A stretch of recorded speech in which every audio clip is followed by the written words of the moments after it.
Hello, I'm Chris Thomas. You're watching ABC10 Plus Tonight. A big announcement coming out today. The Elk Grove Sacramento Zoo project is no more. The reason, financial concerns. Then in dollars and cents, Sacramento slides down Zillow's 2025 major housing market list. We look at the factors impacting the housing market. ABC10 Plus Tonight starts now.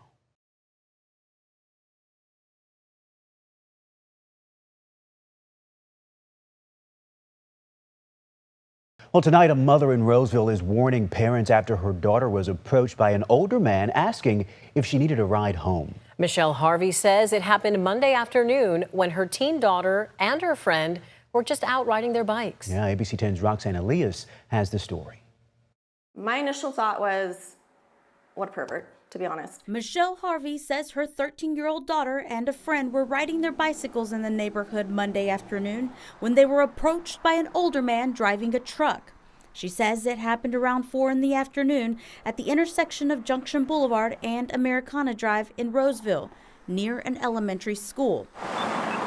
So they're crossing the crosswalk and he had his window down or rolled it down, I'm not sure, but his window was down and he said, "Do you girls want to ride home?" And my daughter said she immediately just looked straight ahead and just booked it to the other side of the crosswalk, and they just went straight to Taco Bell, making sure he wasn't following them. The mother of two says the girls visit Taco Bell often for drinks and felt safe going there. And although the man didn't follow the girls, it was a very scary situation. That's because they don't know who the man is. And according to Megan's Law website, there are 41 sex offenders who live within a 2-mile radius of their home. It led Harvey to file a police report with the Roseville Police Department. I wanted to get more information about him, and I wanted others to know about this possible threat, because if he's doing it to my daughter, I have a hard time believing that, she was the first one that he said this to.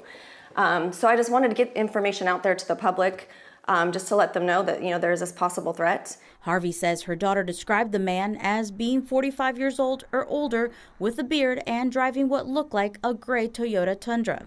As a mother, she says the situation is a good reminder to speak to your children. We have a great community here. I think people are looking out for each other, looking out for the children. So it's a very safe area, but there's threats everywhere. It doesn't matter if you live in the safest town in the country, there's still going to be threats. And it's our job to keep those threats away from our children. In Roseville, Roxanne Elias, ABC 10. The mom says police told her they are working on getting video footage from the intersection to see if they can locate a license plate number. We reached out to police, but we are still waiting to hear back. In the meantime, she's asking her community to stay vigilant and report anything that seems strange. In tonight's Dollars and Cents, here's something you don't hear every day. Northern California at the bottom of a new real estate list. A Zillow report of the hottest housing markets in 2025 shows several major California cities were beaten out by markets in the Northeast and Midwest. How is this possible? I turned to a local real estate expert for answers and what these changes mean for you. Generally, you would expect cities in California to top any real estate list because housing prices and demand are so high. But a recent analysis from Zillow is flipping that long-held expectation on its head. Zillow's forecast for the hottest 50 U.S. housing markets for 2025 puts Buffalo, New York at number 1, Indianapolis at number 2. Scroll down toward the bottom to find Sacramento at number 37, outranking San Jose at 48 and San Francisco at 49. We are not surprised. We have felt it for a while. Northern California realtor Susan Vallejo says buyers are concerned about affordability and the higher 6 to 7% interest rates they're facing right now.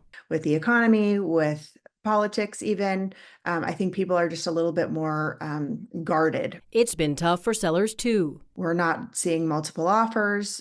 We are not seeing very many go over the list price. The Zillow report looks into several factors like local house value growth and how quickly homes sell. It also considers job growth per new home permitted and expected growth in owner-occupied homes.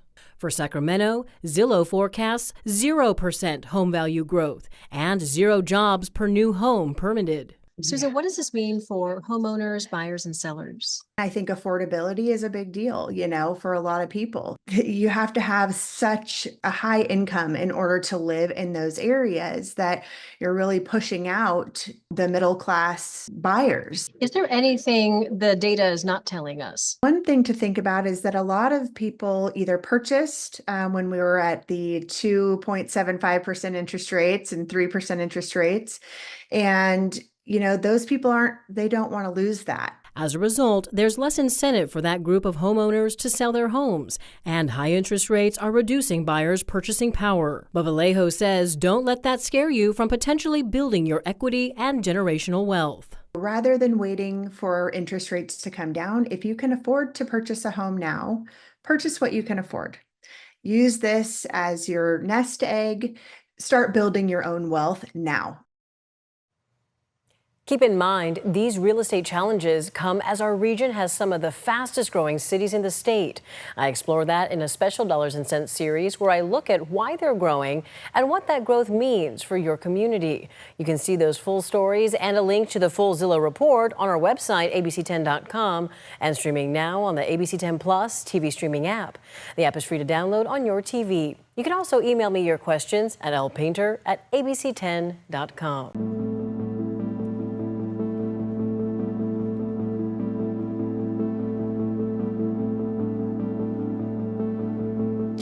Today marks 50 years since the fall of Saigon that ended the decades-long Vietnam War.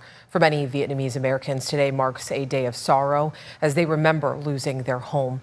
And for one man in Winters, today is a day where he remembers the actions of his father and the impacts it had on the people of Vietnam and here in the States. ABC 10's Jeannie Nguyen shares the story of Craig McNamara, the son of Robert McNamara, who served as the Secretary of Defense during the Vietnam War. Craig says that he will forever be trying to make up to the people of Vietnam and the U.S. for the actions of his father. So here's President Johnson and Lady Bird Johnson, my mother and father, myself, and my sisters Margie and Kathleen. These photos on Craig McNamara's desk show brief moments in United States history. The late presidents, John F. Kennedy, Lyndon B. Johnson, and the former U.S. Secretary of Defense, Robert McNamara, Craig's father. He was only 10 years old when his father was selected for the cabinet position. My father was picked up every day in a limousine that would take him to the Pentagon. Craig remembers being supportive of his dad's role in the White House, but as he grew older, his beliefs started to change. I began understanding that the war was wrong. Of the dozens of trips his father took to Vietnam to survey damages from the war, Craig believes his father was not honest about what he saw and relied on optimism. Leaving us an optimistic impression that our soldiers were winning, that our body counts were demonstrating that the National Liberation Front, the North Vietnamese, were dying at a much higher rate than ARVN and U.S. troops. And those of us who began to resist the war recognized that those were not truths. Video from August 1964 shows Robert McNamara emphasizing the U.S. did not want to be heavily involved in the war. We wish to emphasize we seek no wider war. Our response will depend upon the action of the aggressors, in this case the North Vietnamese. The key to the situation remains the cessation of infiltration from the north into the south. I believe he knew at that time, in November of 1965, that the U.S. could not win this war. Making Craig wonder why his father would continue the U.S.'s involvement in the war. The U.S. left Vietnam in March 1973. The fall of Saigon happened on April 30th, 1975. There's a quote that my father has said that his loyalty was to the president. And I questioned my father. If he were here today, I would question him, why were you more loyal to your president than to the Constitution? It's a question that's haunted Craig a majority of his life. In the 90s, decades after the war, Robert McNamara famously said he was wrong about his role in the Vietnam War. He wrote about his regrets in a memoir. As 2025 marks 50 years since the fall of Saigon, Craig was asked to be a part of a documentary with Vietnamese media professionals with one goal in mind. I missed so many opportunities with my father to learn, to listen, and to help him change, and to help him apologize for his role in the Vietnam War.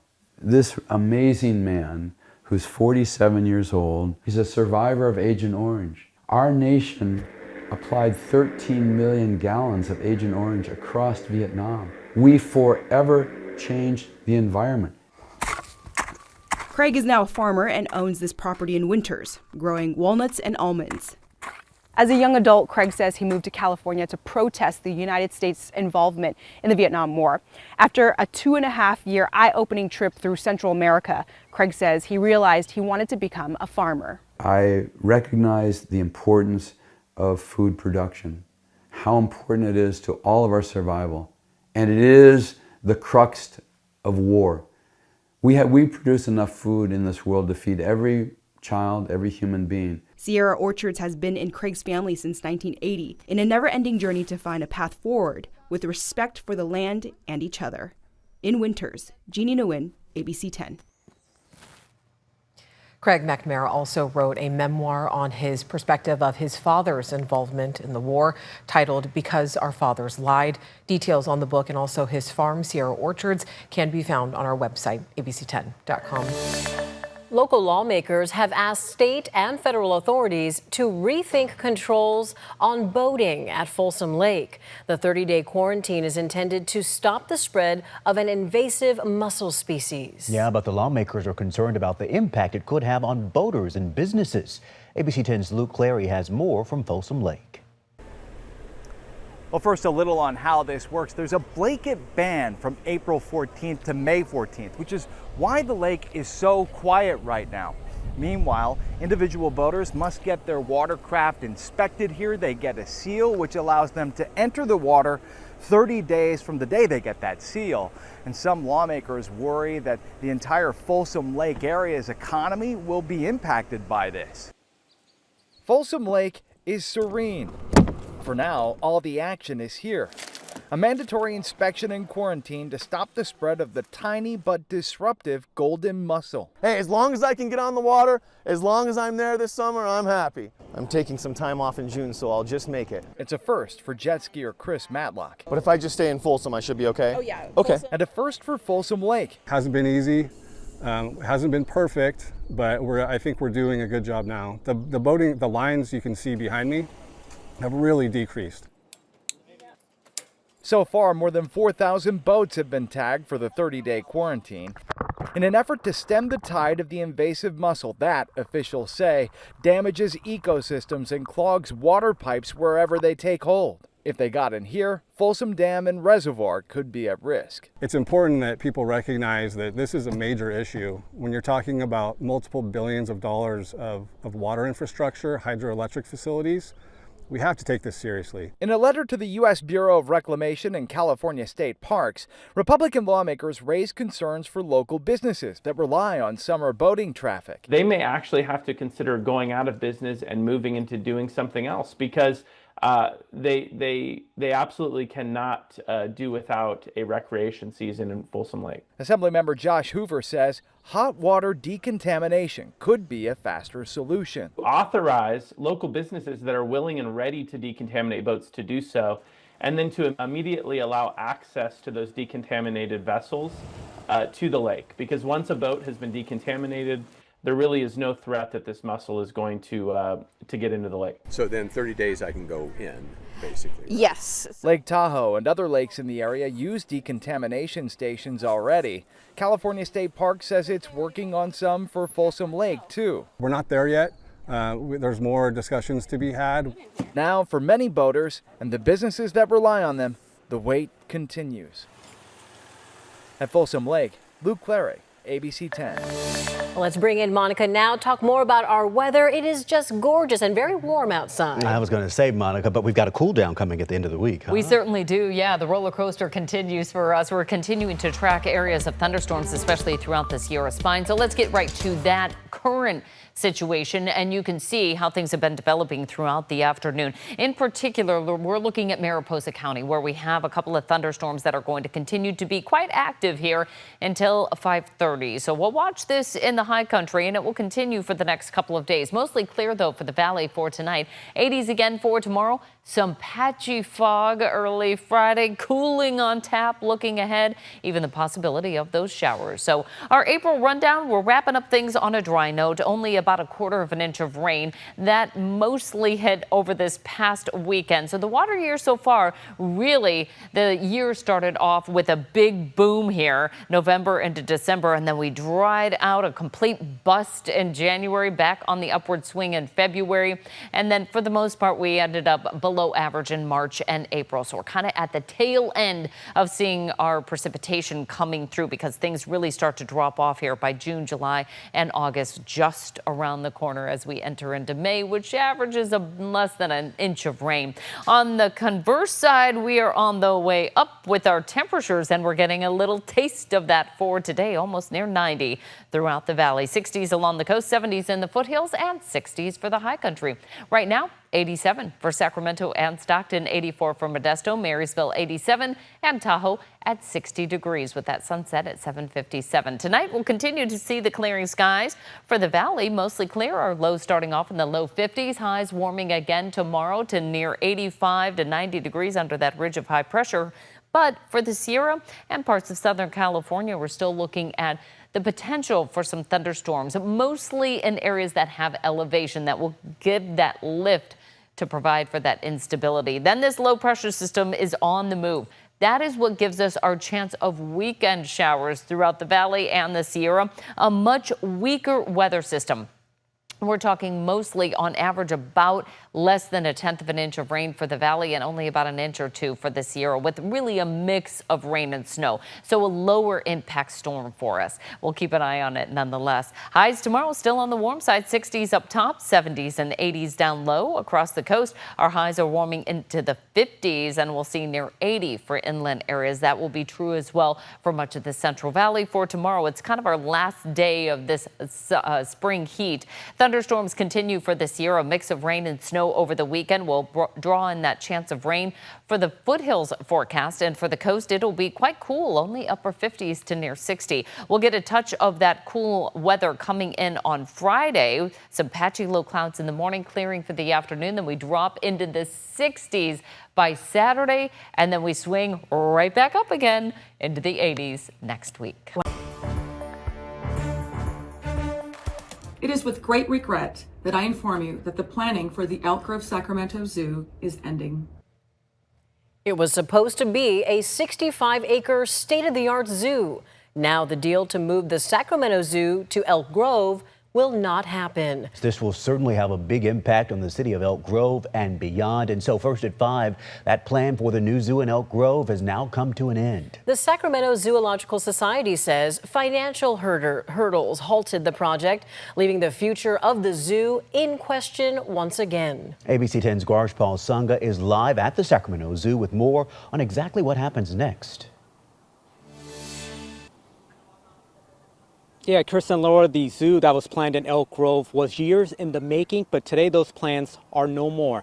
Zoo officials saying they felt like the promise that they wanted to deliver on, they couldn't without cutting corners. So the Sacramento Zoological Society posted this morning online confirming that the long-planned Elk Grove Zoo project is canceled, and that vision was supposed to be a 65-acre cutting-edge zoo with space to grow.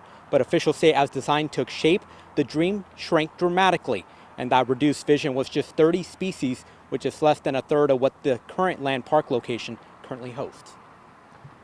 It just over time, as we got into the design work, it became apparent to our trustees, our board of trustees, that the vision that we had to begin with was not going to be able to come forward. It's certainly not in the first phase of the zoo, and so that's why we made the decision. And as many may remember, that first phase alone was going to cost more than $300 million. Now, the city of Elk Grove, who purchased the land for that project, says it respects the zoo's decision and will now decide what to do with the property next. Zoo officials say donors to the zoo project will be contacted directly about the return or redirection of their contribution. So the next big question is, what is going to happen with the Sacramento Zoo? Officials tell us they're currently going back to the drawing board to see what they can do with the Sacramento Zoo here and Land Park. And currently the zoo continues, Chris and Laura, to bring about 500,000 visitors every year. Reporting live from the Sacramento Zoo, Garj Paul-Sunga, ABC 10. A surprising turn of events, Garj Paul. Keep us posted. Thank you. Sacramento Mayor Kevin McCarty responded to the news today. He sent out a statement saying in part, quote, "The Sacramento Zoo has been a destination for children and families for almost 100 years. He goes on to say, quote, "We look forward to working with the Sacramento Zoological Society to build off our longstanding partnership to continue supporting our shared mission of appreciation, respect, and connection with wildlife and nature."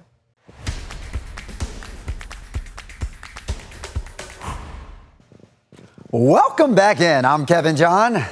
Well, spend one day around the UC Davis women's golf team, and you'll likely be inspired by their infectious personalities, their dedication to the craft, and also the fact that they accomplished something that had not been done in 10 years. I'm so excited, so grateful. Oh my gosh, I'm so excited. I think everyone's just really excited and really happy. Can you tell they're excited? For the first time since 2015, the UC Davis women's golf team is heading to the Division I NCAA Regionals. So what's the secret to their success this year? Genuinely, the team culture here is so amazing, and we just push each other. We have something really special here at Davis.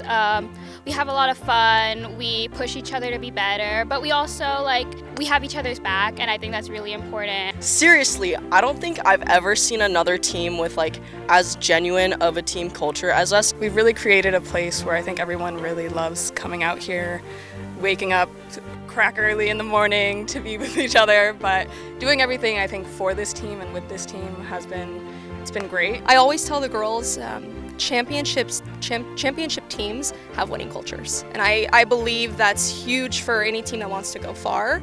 This team is under the direction of first-year head coach Amelia Hicks, and she has done an exceptional job of getting her athletes to buy in. I think a big part of why our team culture is so successful is thanks to Coach Amelia. It just feels like you can genuinely go to her for any issue. You can trust her. We're so blessed to have her. It's her first year and she's doing amazing. The kind of empathy she really shows us, she really prioritizes us as humans before golf. This is the part of the job that just makes me so happy and so proud that I can influence and change their life, and they're changing mine. The team will take off to Lubbock, Texas this weekend, which is where the regionals will be held. Is there anything else you're looking forward to seeing in Texas or eating while you're out there? I'd say actually Texas barbecue. Well, bring some Texas barbecue back here for us. Now, they will be the 9th seed in this tournament, and if they finish in 5th or better, they're heading to the championships. Thanks for watching ABC 10 Plus Tonight. We're here 24/7 on the free ABC 10 Plus TV streaming app. You can get your local news and weather anytime, anywhere. I'm Chris Thomas. We'll see you next time. Thanks for watching ABC 10 Plus. And now that you're here, why don't we take a look around and see what else is here? The very first tile on your left is always going to be streaming 24/7. You can find us adjacent to that, breaking news if it's there. And then right next to that, a replay of the most recent newscast. Whether it's ABC 10 Morning News at 5, 6, or beyond, it's going to be there. The forecast beyond that, and then right beyond that, the news that matters the most. Now that you know the basic tiles, let's go up to the top and take a deeper dive into news. We have every single newscast that you would need, including To the Point with Alex Bell, taking a deeper dive into the issues. Beyond that, ABC 10 Morning News at 5 and 6 and 11, the evening shows as well. Below that, you can watch the top stories from To the Point. Under that, Dollars and Cents, where you can learn how to navigate this challenging economy. And below that, you can watch our award-winning ABC 10 Special Investigations, where we hold the powerful accountable. Going into weather, look, it's the 10-day forecast, getting you ready for the weekend and beyond.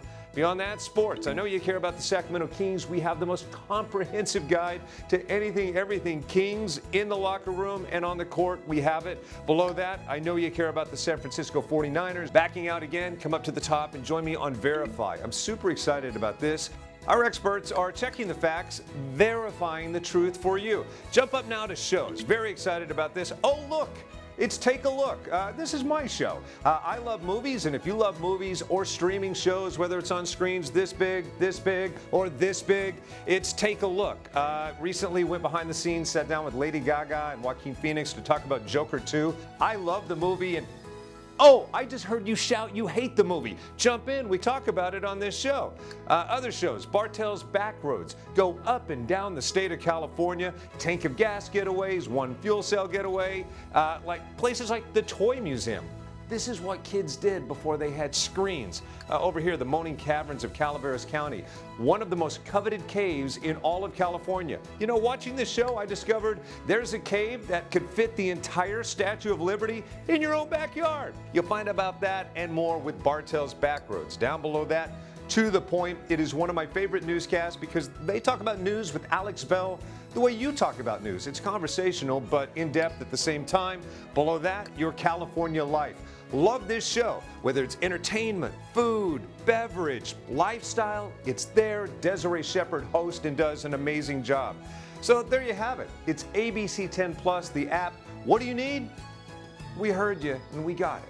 Thanks for watching. Thanks for streaming.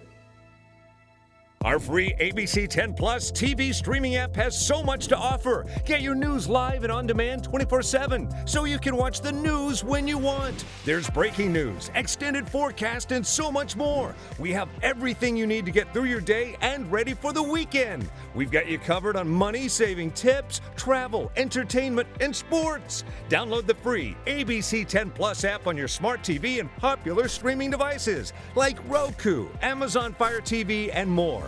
ABC10. We stand for you 24/7.